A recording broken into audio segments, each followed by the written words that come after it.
Hey everybody, this is Ari in the Air. Welcome back to another episode of the How to Adventure podcast. On this episode, we are going to talk about my experience at the Oregon Eclipse Festival.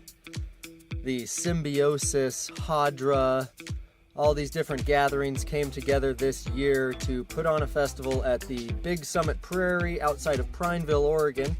Right in my backyard, really. And for me, it was kind of a crazy deal. I wasn't sure if I wanted to go. Wasn't sure if it would be a good time. I mean, I can party with the best of them, but 7 days, I wasn't quite sure. So, let's get right into it. Here's a track from my favorite concert that I saw, Polish Ambassador. Hit it!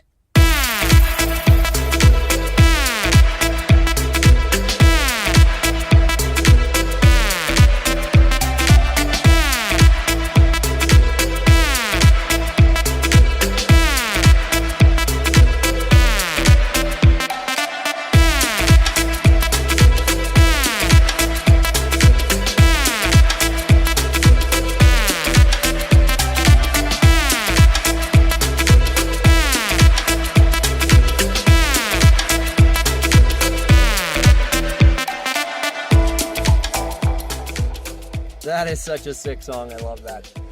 Okay, so if I'm going to talk about my experience at the Oregon Eclipse Festival, I think it's only fitting that we talk about how much of a cynic I was to begin with.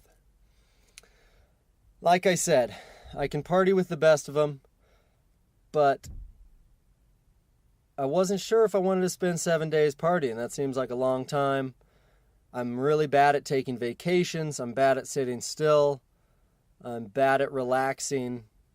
I can relax only once I've really earned it and my legs hurt. So going into this, well, first of all, let's just say the reason that I was going to go was because Chris Hoyt, you know him as my partner in crime from Spain, Morocco, France, Brazil, Chile, Peru. He had been to Symbiosis last year. Symbiosis is a festival in California. Music fest, lifestyle fest. And he had told me such great stories and that he loved it so much and he really wanted me to go, so he bought me a ticket. I know, what a pal. So once he bought me a ticket, I was pretty much set. I was going to go, right? I had to go. If he was going to spend $450 on my behalf, I was pretty much locked in.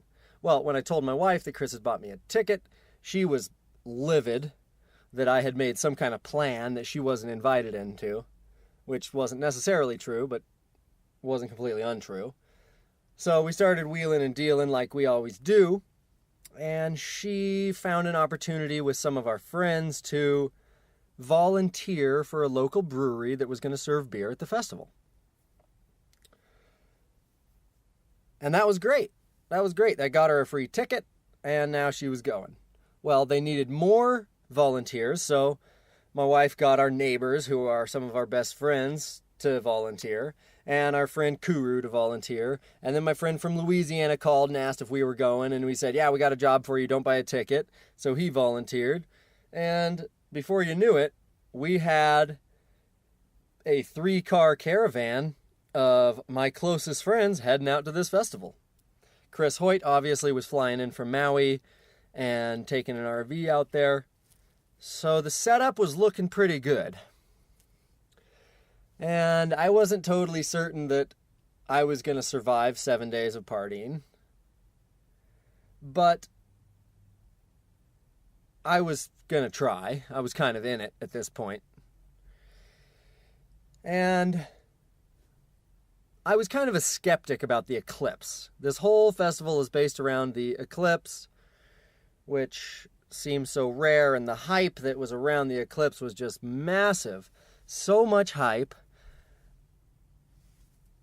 Hype on all fronts. Hype on, wow, it's such an amazing celestial event. Hype on, wow, there's so many people going to come to Oregon. You know, I can't remember the exact figure. I think it's something like 2/3 of the American population lives within 1 day's drive of the path of totality. So there was just a huge, massive amount of the population who was going to make an effort to get into this path of totality. And of course, our beloved Central Oregon was right in the heart of it. So I was kind of a skeptic saying, this is going to be 2 minutes of totality, like the sun is going to get covered up by the moon. Who gives a shit? And nothing's going to change. It's not a big deal. Why are all these people spending their life savings, burning all these resources, traveling, yada, yada, yada. I think that criticism is much easier than creating, and I was definitely critiquing the entirety of the situation. I would not poop in a porta potty. That's not my preferred way of waking up, let's say that. So the thought of being in one place with 50,000 people, which, the festival sold 34,200 tickets, and then the supporting vendors and the supporting staff and everything, I think it rounded out to just under 50,000 people at the Big Summit Prairie. I was also a cynic because with festivals like this, you get a lot of hippies. You get a lot of people talking about spirituality, which I'm an anti-mystic. You get a lot of people talking about the environment and how we're all going to gather to talk about the spirituality of the Big Summit Prairie. And the whole time I was thinking, no, you're totally lying to yourselves, because we are going to fuck the Big Summit Prairie up. We're going to ruin it.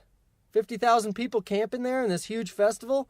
We're going to totally destroy the nature of that place, which in hindsight we did. We totally did. Was it worth it? We'll get to that. So planning for the thing, I'm decided to get on board here wholeheartedly with my friends. Figured I could definitely make a good time of it.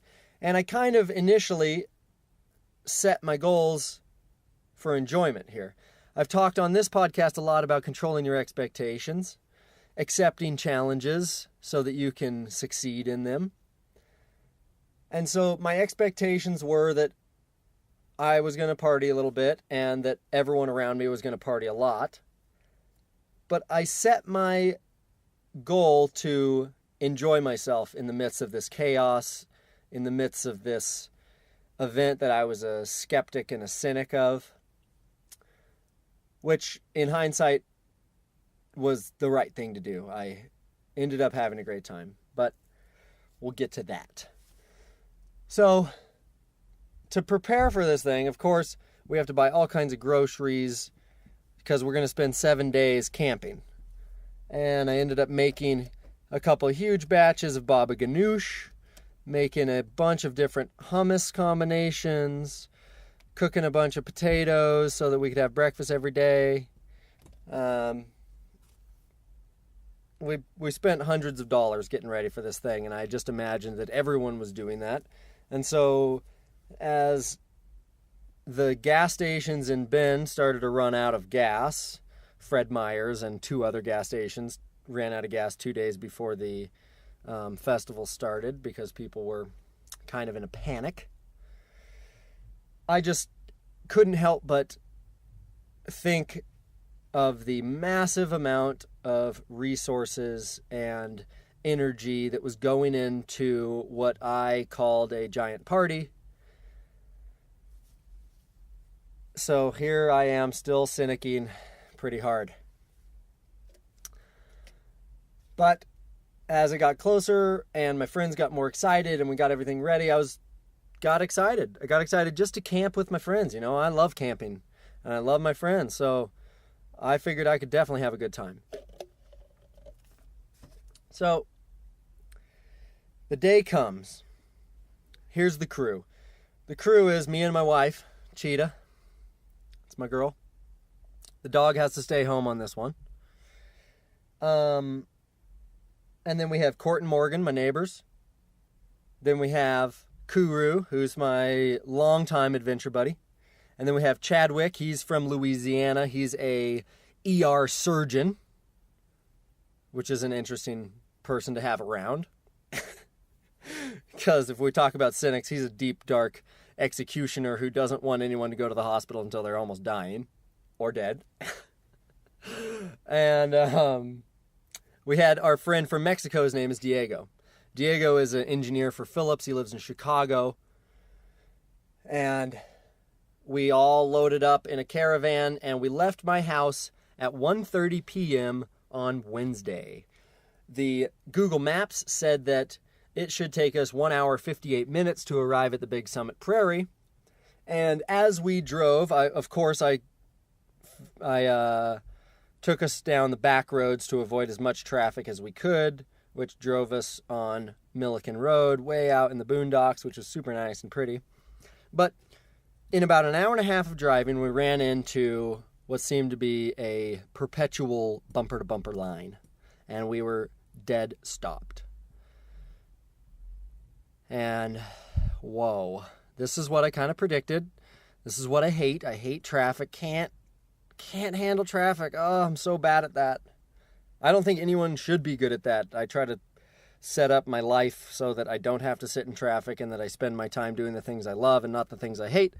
So I try to avoid traffic like the plague.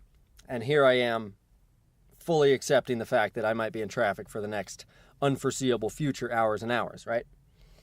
The word I get from one of the guys who's kind of managing the traffic is that the line is 25 miles long and it's at a dead stop.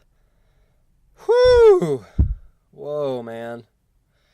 Anywho, the first 3 hours that we're sitting there in traffic, we go maybe half a mile.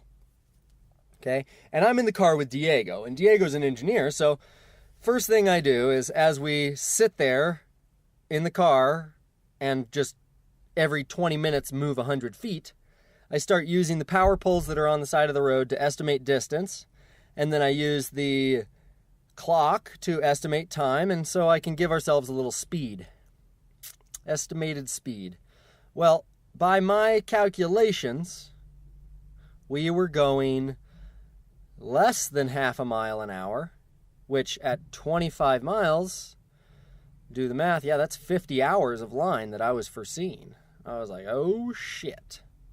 50 hours of line, that's not good. This is post-apocalyptic traffic levels. And so I warn everyone in my caravan, we might be in this line for a long time. Don't idle your car. Wait until the line moves a substantial distance to start your car, drive, park, shut your car back off. Because if we are in this line for a day, running your car out of gas is a very real possibility. So yeah, like I said, first 3 hours, half a mile. But, it was okay. We had a 3-car caravan. We had a bunch of us that were all friends, and we were a 4-car caravan. And we had all kinds of supplies, so we kind of crack out the cooler, and we start drinking some beers and hanging out on the side of the road and throwing the frisbee and yada, yada, yada, hanging out. Well, as time goes on, this model kind of seems like it's not going to work. I recalculate our speed over and over and over. We actually start making more progress, but still, we have been 6 hours in this line, and we've gone 2.5 miles of what is an estimated 25. After 6 hours, the mood kind of turned and things were starting to go downhill for everyone involved. Our cars were all Tetris packed. We didn't really want to dismantle the cars, rip them apart to get to dinner. We didn't want to rip them apart to get our comfortable chairs out. So we're kind of just stuck in this leeway, in this, not leeway, that's not the word. We're kind of stuck in this ambiguity of wanting to get out and set up and cook something to eat, and also not wanting to do that, and knowing that in 20 minutes we're going to have to move a quarter mile. Long story short, from the time we hit the back of the traffic to the time we got to our campsite, 15 hours. 15 hours! Holy shit. It turns out why we had to wait so long was a number of compounding factors. Number one, some retard took his RV, pulled it off the road on a really steep shoulder, and literally rolled it at 0 miles an hour into the trees and ripped the RV to pieces. The Wi-Fi at the box office ran out, so they were having a hard time getting people admitted into the festival. And then, as you can imagine, you've got all kinds of hippies from all over the place driving their dilapidated piece of shit cars on a 2-lane road. So in the heat of the day and the stop-and-go traffic, these vans are breaking down left and right, blocking the lane of traffic with very little recourse for the rest of the cars to get around them. And so we just have non-stop problems that in hindsight we could have avoided by driving 3 hours around to Mitchell and down and around on the Forest Service roads, but we didn't know that at the time. So we get to camp at 6 a.m. At the point that we pull into camp, I am just brain dead. I don't care. I am just frustrated and tired and trying to sleep in the front seat of this car. And thankfully, Diego had the wherewithal to say, no, this is right now is really important time. We need to make some really good decisions because we're not going to move camp tomorrow. And Diego led us into the trees, which was a highly coveted space to be. And we camped out in the trees so that, Big Summit Prairie is just this huge grassland. It's probably 50 square miles. So the shade in the trees on the edge of the prairie was the best decision, and thank you, Diego, for leading all 4 cars in the caravan into the trees to set up camp. Well, we set up camp like zombies, put our beds out, and slept until 9:30, which is not very long. But we woke up as a group. We were happy to be there. It was beautiful, bright, sunny day out. We set up the rest of our camp with the tents and the tarps and the shades and the tables and the stoves and yada, yada, yada. And we cook ourselves some breakfast, drink some coffee, start making jokes, start planning out our first day at the festival. And before you know it, we fed ourselves. We're kind of resting passively. We are not sleeping, but we are resting. And finally, we head into the festival. I would consider this an adventure for me because there's some level of risk, which is not physical. It's not that you will die. The risk for me was that I'll waste my time. The risk for me was that I would miss out on doing other things. There was a plan and a project that Zach Doliak, my photographer friend, and I had pitched to Keen, where we would set up this highline, get a 1,000 millimeter lens on his camera, and we were going to do a backlit highline shot, right? And I'm sure you saw that Chris Burkard and Doliak, they all did it, but kind of half-assed way at Smith Rock, and but I didn't want to cancel my festival plans because Chris had bought me the ticket. My wife was going. We could use some good quality time together as a family, and I didn't want to cancel. So I decided that going to the festival was the thing, right? And so my risk was fear of missing out. My risk was wasting my time. My risk was just drinking and partying and doing drugs and bullshit that I don't really have priority or time for in my life. And the unknown outcome was, will I have a good time? Will it be worth it? We're spending a lot of time and money on this thing, so is it going to be worth it? I had to accept the challenge that I was going to have to actively work to be patient, to be grateful, to be present and cheery, and to focus on enjoying my time. And I accepted that challenge. So the first day, we go into the festival as a group, and we very quickly realized that there's no cell phone reception. We have limited radios. So staying together as a group is difficult because there's so many people in such a massive venue and so many things to see, as well as getting the group back together is impossible. The only way you can get the group back together is when you wake up at 9:30 in the morning when the sun beams in on camp and rustles everybody out of their sweaty tents. That's how we regroup. So every night when we go into the festival, it's kind of rolling the dice. Who you're going to end up with. Are you going to be separated from the group and exiled into the 50,000 person crowd with 15 stages, DJs and bands playing 24 hours a day, all kinds of art installations, all kinds of experiential things, slacklines everywhere, a big lake to swim in. There's some things to do in there. Can you stay with a group? That's tough. That's tough. So, I don't want to give you a play-by-play here. That would take forever. But day one, act one, we go straight to the lake. Let's go swimming in the lake. And at this point, day one, there's probably only 15,000 people there. And it seems really nice and calm. Not everything is finished. The event organizers are kind of still scrambling to put some of the stages together even. And it seems kind of pre-apocalyptic in that way. Everyone's scrambling to get ready. We go for a swim in the lake, and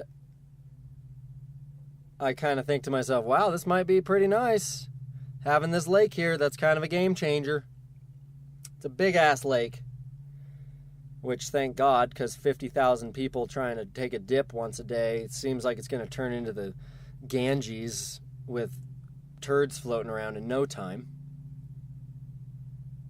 But as time went on, I relaxed a little bit. We used Diego as our guide because Diego goes to festivals all over the world. He's a raver. He knows how it's done. He also, since he's an engineer for Philips, he brought these little super lightweight, really cool, like 36-inch long LED strands that have their own included little tiny battery pack. And so, pro tip, next time you go to a rave, you got to put these lights on your head so you can find your group. Put light on your head so they can find you, and put lights on their head so you can find them. Pro tip, rave pro tip from Area in the Air. But one thing led to the other. We started going to concerts. Luckily, all my friends that I was there with were working at the bar, so the beer was cheap and plentiful. And the people running the bar are my old neighbors who are great friends of mine, so I know people all over the place. I'm kind of in my backyard, so even though there's 50,000 people, I'm going to bump into my friends here and there, which was nice. There's slacklines all over the place, so I get to practice my slacklining every day and stay in somewhat of shape. Also, we're walking 7 to 10 miles a day. I didn't personally record that, but my friend had a Fitbit and was telling me his second day he did 7, his third day he did 11, his fourth day he did 8.5. So somewhere between 7 and 12 miles a day we're walking around this venue. And I am also just dancing my ass off. I figured that if I was going to go to this party and spend a bunch of time in the desert, I was going to dance. I find that dancing and slacklining are very, very similar. The muscles that you use to get low and to keep your balance while dancing are very similar to those standing up on a slackline when you're crouched down and you have to keep this very finite balance and slowly raise your body up. It's also I like slacklining for the movement. It's a beautiful, beautiful movement that you do. And dancing is it's a blank canvas as to what movements you're going to do. Slacklining kind of demands a certain movement, and it demands that you do the right thing at the right time, where dancing, you get to make up everything. If you want to, swing dance to dubstep, that's fine. Go feel free. If you want to try to trick line on a long high line, you'll fall right off of it, right? So there's a big difference, but there are a lot of similarities.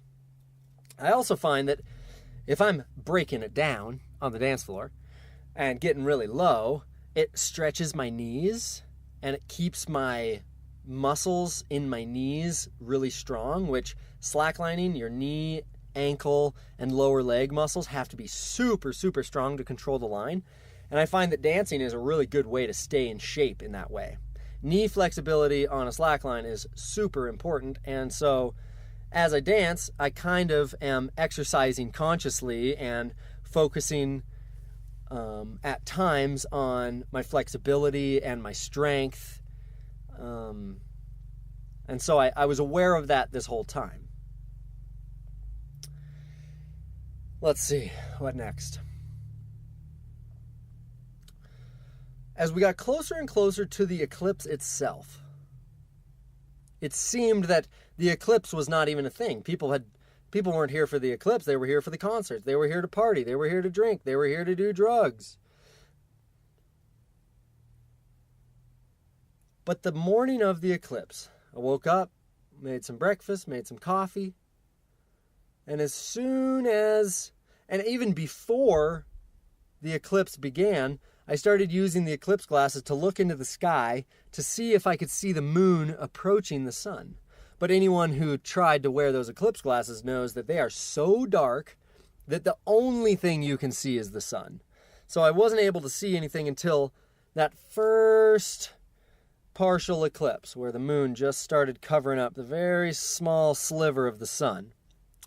And it got bigger and it got bigger and it got bigger. And then we decided to go back into the festival to enjoy the eclipse with the people who had gathered there with us. Which, as the cynic and skeptic of this whole thing, was kind of like a toss-up. At that point, I was saying to myself, okay, you can't sit here and camp and watch it because that is undermining the commitment that you've made to try to enjoy this. So we went in, and the event organizers had built what they called the temple. And the temple was these two huge structures on top of the hill on the far side of the lake that were made out of massive, massive timbers, like 36-inch diameter trees as the foundation of this thing. And it was 2 stories tall with these huge towers out of the top with elaborate woodwork, very, very beautiful structures, right? So we decided that that was where we wanted to witness the eclipse from. And as we walked over there in a huge line of people, because everyone's going to the temple to watch this thing, and I keep using my eclipse glasses to peek up at the sun and see where the eclipse is at, I couldn't help but have some cynicism creep back into me. I said, okay, here we are in a big crowd. The sun is being eclipsed by the moon. Woo frickin' who. Well, we get up by the temple. I'm with my wife and Kuru at this point because the rest of the crowd, the plan was that we would stay out all night and stay up for the eclipse. Well, we got separated from the crowd, or not from the crowd, from the crew. The crew had my wife's extra clothes, her jacket, and all that stuff. So as the temperature dropped, we really had no choice but to head back to camp and catch some Z's, which in hindsight was totally the play because the rest of the crew is really tired and all strung out from trying to stay up all night to witness this thing. So as we arrive at the temple, I'm kind of thinking, yeah, here we go again. Well, I find myself in a crowd of about 10,000 people. The eclipse is getting closer and closer to totality. And as it gets closer to totality, I start feeling the temperature change. As a paraglide pilot, I'm very in tune with what the air is doing, and I can feel a downdraft. It is sink above me. The air is coming down vertically onto us, and it is cooling rapidly. The light is something that I've never witnessed before. It is some kind of, how do I say, lunar shadow, obviously. And it's like a gray light. It's like almost like a gray sunset. Then the closer and closer it gets to totality, as I stand in this crowd of 10,000 plus people, it begins to silence them. People go from chatting, from yelling, from hanging out, from milling around. It stops everyone in their tracks. It stops them from talking. It stops them from chatting. It stops them from screaming and woohooing. And it stops me.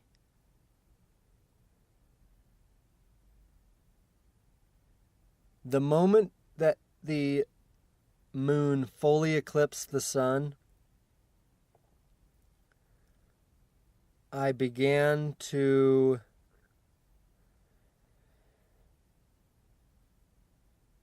how do I say? My cynicism washed away very quickly. Being in a crowd of 10,000 people is not something I typically choose, but being in a crowd of 10,000 people to witness a celestial event, the power of the event that silenced the crowd also silenced my cynicism, also silenced my skepticism. And I realized for a moment why we were all there. Everyone's motivations were different, but I did see a powerful, powerful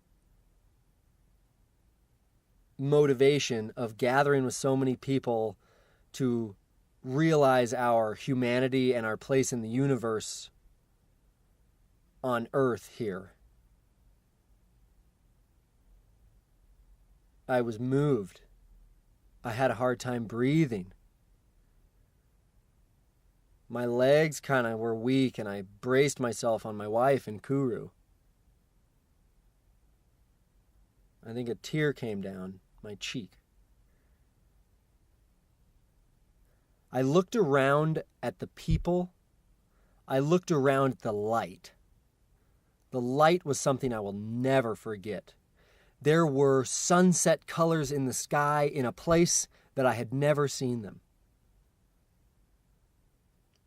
The light was this gray.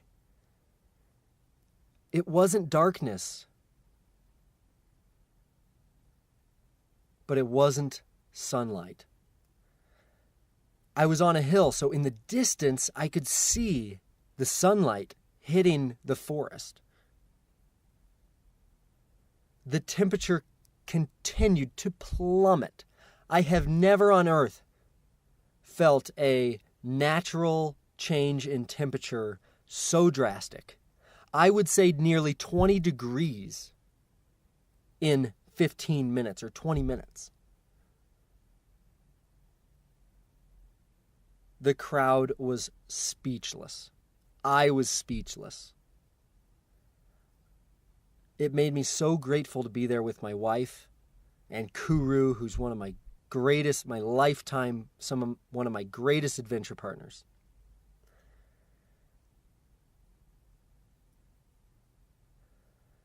I think that the gradient between my expectations, my cynical and skeptical opinions before, to my realization of the power and wonder of the event and the social, universal, and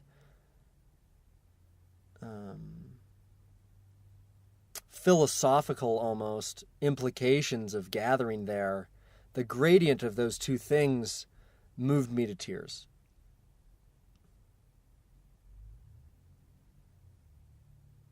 I don't know what else to say about that.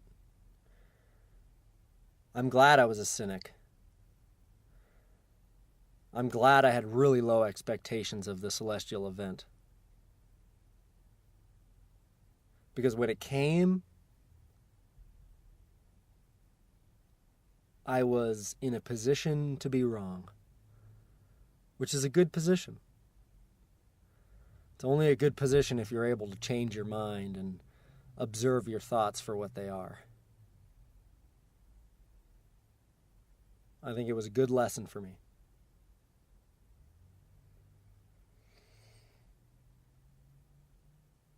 The rest of the day was quite enjoyable. I was really grateful for my friends. I was grateful for all the experiences that we had had during the week. I was grateful for my wife and my marriage and my dog and the absolutely unbelievably incredible life that I have led. And I was really, really glad that I went.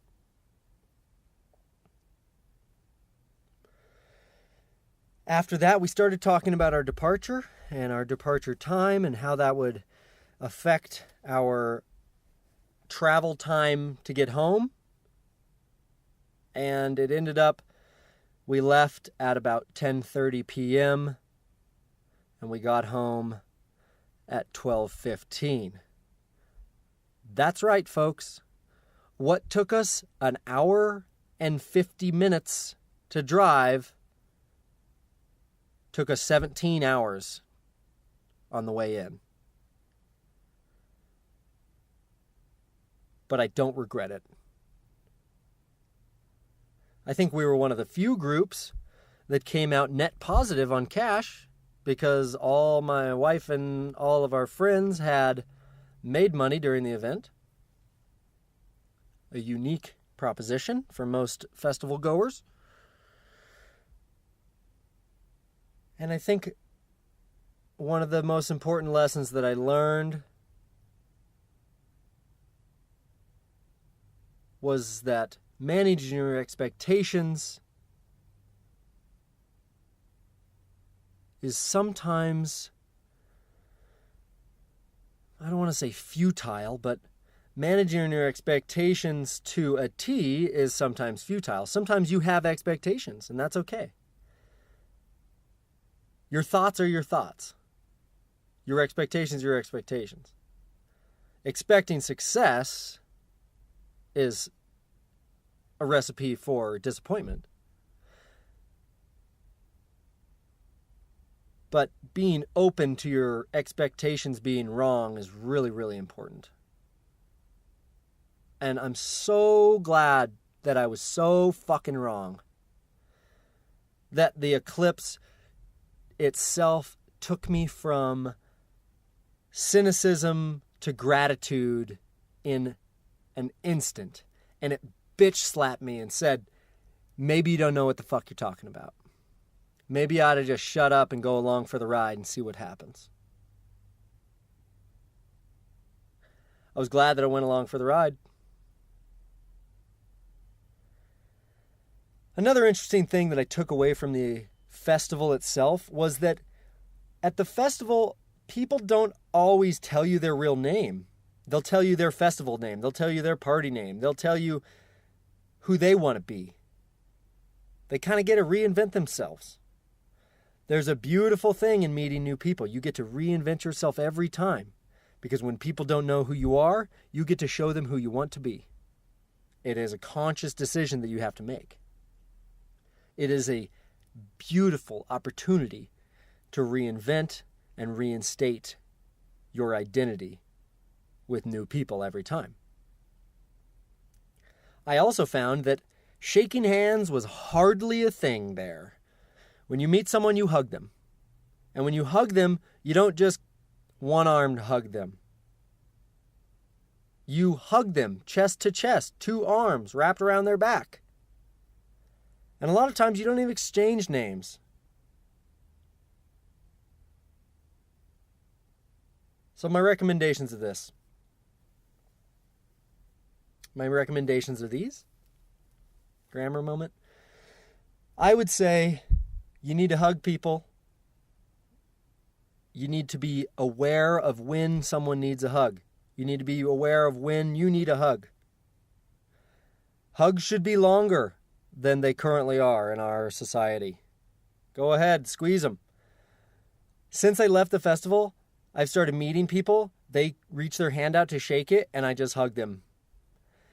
which they think is kind of weird and awkward. What they think is more weird and awkward is when I don't let go of them and they kind of want to pull away and I hold on to them. And then they're kind of forced to make a decision. Am I either going to put my hands on this person's chest and push them away?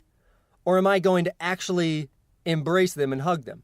And I haven't had someone push me away yet, but I have had people be reluctant and then hug me in a real way. And then I hug them and then I let go of them. It's kind of my way of winning there. And I think it's really good for both people. The other thing is the expectation deal that we just talked about. Expectations are fine, but you have to be ready for your mind to change. You have to be open to that. You have to be willing to examine your thoughts for what they are, which is just your thoughts. Also, you've got to be grateful of your friends. You've got to be grateful of your family. Find the people that share your values, bring them in. When you find people that don't share your values, get them away from you or get away from them. It's how you make your life good. It's how you optimize your time on this earth. It's how you maximize your impact for good.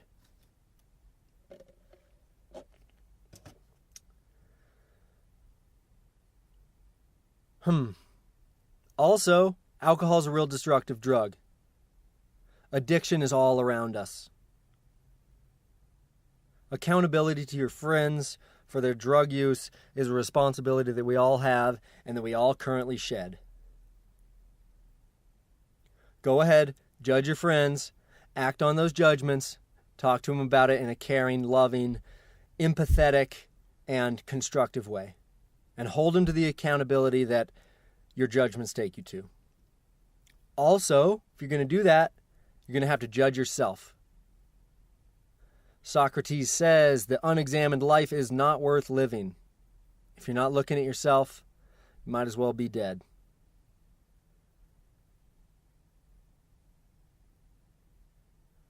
I appreciate you listening, and I hope this helps you in some way down the road. I send you my best wishes. If you like this show, share it. That's all I ask. I'm going to be talking more and more about philosophical issues, about principles, about how to live, because I think that it applies to how to adventure. So get ready. I'm going to challenge you more and more and more as time goes on here. So if you're lying to yourself, I would unsubscribe immediately. Love you. Take care.